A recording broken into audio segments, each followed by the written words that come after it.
নমস্কাৰ। এই মুহূৰ্তত অসমৰ ৰাখি জনতালৈ দিব ওলাইছোঁ ডাঙৰ খবৰ। আজি হৈছে 15 এপ্ৰিল। আজি অসমৰ লাখ লাখ দুখীয়াসকললৈ কেইখনমান চৰকাৰী আঁচনিলৈ দিব ওলাইছোঁ ডাঙৰ খবৰ। তো যিসকল মানুহে এই ভিডিঅ'টোত ক্লিক কৰিছে, অনুগ্ৰহ কৰি ভিডিঅ'টো স্কিপ নকৰি প্ৰথমৰ পৰা শেষলৈ চাই থাকিব, কিয়নো এইটো ভিডিঅ'ৰ মাজত চৰকাৰী ঘৰৰ পৰা আৰম্ভ কৰি অৰুণোদয় আঁচনিলৈ কেইখনমান গুৰুত্বপূৰ্ণ খবৰ আপোনালোকক প্ৰদান কৰিম।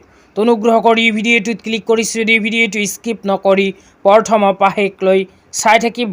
লগতে মোৰ চেনেলত নতুন হ'লে প্লিজ চেনেলটো ছাবস্ক্ৰাইব কৰি মোৰ লগত থাকিব। তো বলক ভিডিঅ'টো আৰম্ভ কৰি আজিৰ প্ৰথমটো গুৰুত্বপূৰ্ণ খবৰৰ বিষয়ে বিস্তাৰিত জানি লওঁ। আজিৰ প্ৰথমটো গুৰুত্বপূৰ্ণ খবৰ হ'ল চৰকাৰী ঘৰলৈ। তো যিসকল মানুহে চৰকাৰী ঘৰ পোৱাৰ বাবে আবেদন কৰিছিল, সেইসকল মানুহৰ ভিতৰত ইতিমধ্যে 3 লাখ মানুহে লাভ কৰিলে চৰকাৰী ঘৰৰ টকা। অসম চৰকাৰে আগতীয়াকৈ প্ৰদান কৰিছে চৰকাৰী ঘৰৰ প্ৰথম কিস্তিৰ ধন।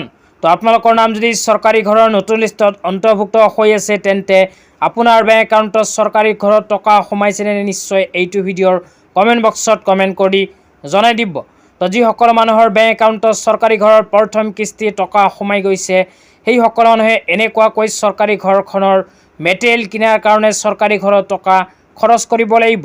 তো কেনেকৈ খৰচ কৰিব আপোনালোকক বিতংভাৱে জনাই দিছোঁ। তো ইয়াতে 1 নম্বৰত কোৱা হৈছে ব্ৰিক। ইটা কিনিবলৈ আপোনালোকে 28,463 টকা খৰচ কৰিব লাগিব। তাৰপিছত চেন বা বালি কিনিবলৈ 8,000, চিপছ কিনিবলৈ 5,940 টকা আৰু চিমেণ্ট কিনিবলৈ 18,240 টকা। তাৰপিছত কোৱা হৈছে 10, 12, 8 mm টৰেষ্টয়ৰ কাৰণে 8,643 টকা খৰচ কৰিব লাগিব আৰু 6 mm MS কইলৰ কাৰণে আপোনালোকে 2,880 টকা খৰচ কৰিব লাগিব। উডেন ষ্টেকলিঙৰ কাৰণে আপোনালোকে 14,320 টকা খৰচ কৰিব লাগিব। তাৰপিছত কোৱা হৈছে উডেন প্লাংক। উডেন প্লাংক কিনাৰ কাৰণে 4,858 টকা খৰচ কৰিব লাগিব। ৰুফিং শ্বীটৰ কাৰণে আপোনালোকে 12,649 টকা খৰচ কৰিব লাগিব। ৰিডগিঙৰ কাৰণে আপোনালোকে 1,170 টকা খৰচ কৰিব লাগিব। ভেণ্টিলেটৰৰ কাৰণে 1,250 টকা। হাৰ্ডৱেৰ, শ্বাটাৰিং, বেম্ব, কালাৰিং আৰু লোকেল কেৰিজৰ কাৰণে আপোনালোকে 6,677 টকা খৰচ কৰিব লাগিব।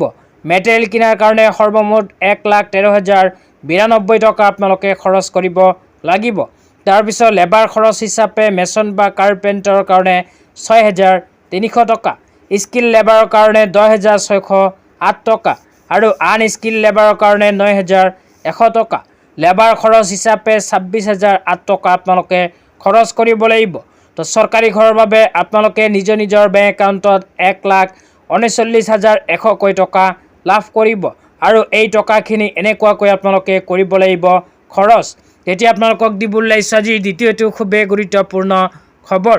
আজিৰ দ্বিতীয়টো গুৰুত্বপূৰ্ণ খবৰ হ'ল অৰুণোদয় আঁচনিলৈ। তো যিসকল মহিলাৰ নাম অৰুণোদয় আঁচনিত অন্তৰ্ভুক্ত হৈ আছে, সেইসকল মহিলাক অসম চৰকাৰে অৰুণোদয় আঁচনিখন আৰম্ভ কৰাৰ পিছৰ প্ৰায় প্ৰতি মাহৰ 10 তাৰিখত প্ৰদান কৰিছিল অৰুণোদয় আঁচনিৰ ধন। কেৱল মাত্ৰ অৰুণোদয় আঁচনিয়ে নহয়, অৰুণোদয় আঁচনিৰ লগতে প্ৰতি মাহৰ 10 তাৰিখত অসম চৰকাৰে এইকেইখন আঁচনিৰ টকা প্ৰদান কৰিছিল। কোন কেইখন আঁচনি টকা প্ৰদান কৰিছিল আপোনালোকক বিতংভাৱে জনাই দিছোঁ।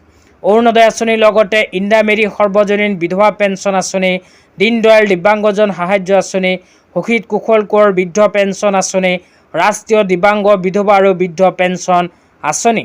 অৰুণোদয় আঁচনিৰ লগতে এইকেইখন আঁচনিৰ টকা চৰকাৰে প্ৰতি মাহৰ 10 তাৰিখতে প্ৰদান কৰিছিল। কিন্তু চলিত মাহৰ 10 তাৰিখত কিন্তু মহিলাসকলে অৰুণোদয় আঁচনিৰ টকা পোৱা নাই। তো যিসকল মহিলাই চলিত মাহৰ 10 তাৰিখত অৰুণোদয় আঁচনিৰ টকা পোৱা নাই, সেইসকল মহিলাই হয়তো অহা মাহৰ পৰা লাভ কৰিব অৰুণোদয় আঁচনিৰ ধন। তো আজি ইমানেই। ভিডিঅ'টো চাই কেনে পালে নিশ্চয় এইটো ভিডিঅ'ৰ কমেণ্ট বক্সত কমেণ্ট কৰি জনাই দিব।